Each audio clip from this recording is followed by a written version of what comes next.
K-pop Demon Hunters is about a trio of Korean pop stars who have the ability to cast out demons through the power of music. The main character is this girl named Rumi. And Rumi, you find out early on in the film, Rumi has markings all over her body to indicate the fact that she is actually half demon. The markings are symbolic of our shame, our fears, our frailty, our sin. And for the longest time, the markings are kept hidden. And all of a sudden, the markings are exposed to everyone in the world. And Rumi is distraught. And she turns to her mentor, Celine, looking for guidance and advice. And at this point, Rumi looks terrible. She sounds terrible. Her markings have this angry fluorescent color. One of her eyes looks demonic. It has this yellowish tinge. Even when she speaks, especially when she gets angry and sad, she even sounds demonic. So she looks and sounds terrible. And this is how she presents herself to Celine. And Celine can't handle it. And so Celine gives Rumi terrible advice. Hide and lie. Hide your markings and lie to other people. Tell them it was all a deception, it was all an illusion. And Rumi gets really upset. You don't get it. This is what I am. And this gives rise to the most emotionally resonant moment in the film.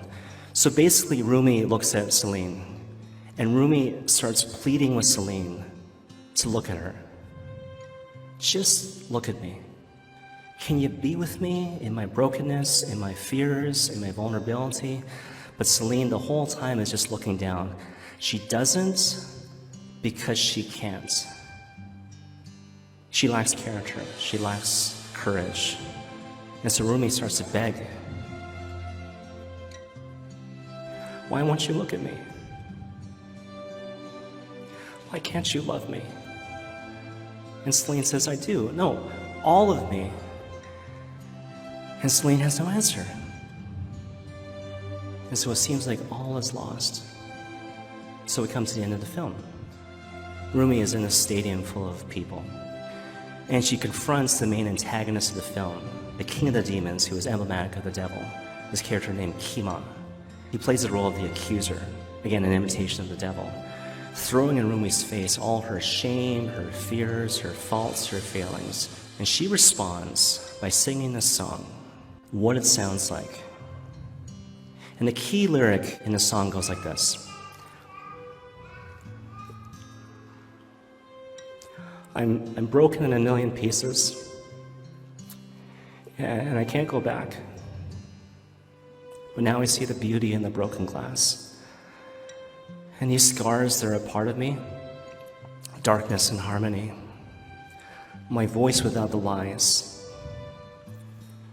This is what it sounds like.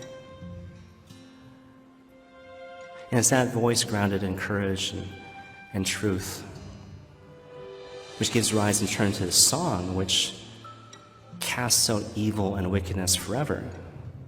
A bunch of things you can say about this movie, but one thing that came to mind. There's a way to live your life. There's a way to live in the context of the Christian community where it's all about lies and deception.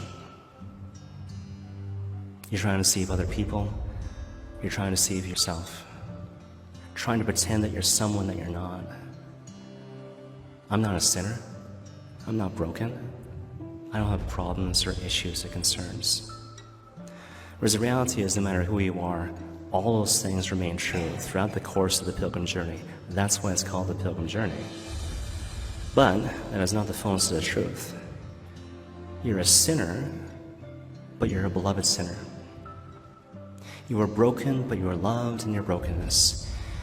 Yeah, you got problems and issues and concerns, but thank God we have Jesus Christ, whose very name means God saves. But here's the point. The only way you can know that in your bones, you have to learn to habitually live in a space of vulnerability and dangling insecurity, which means all the time you gotta resist the relentless temptation to give into avoidance, distraction, and self-protection, to allow yourself to be seen and known and loved by Jesus Christ.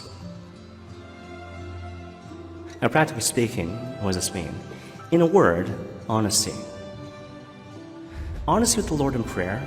This is where I'm at. This is what I'm struggling with. This is what I want. This is what I need. This is what I hope for. Honesty with the Lord in confession. I finally have the courage to bring the inside out in terms of this sin, but also honesty, when appropriate, in the context of Christian community. Now, just to be clear, I'm not suggesting for a moment that we're called to share everything with everyone. That would be imprudent and even kind of immodest. But the point is, the Lord knows you need friends. You don't need a lot. You only need a few. And they won't be the same friends for every circumstance. But the point is, it is not good for us to be alone. Salvation is meant to come to you in community.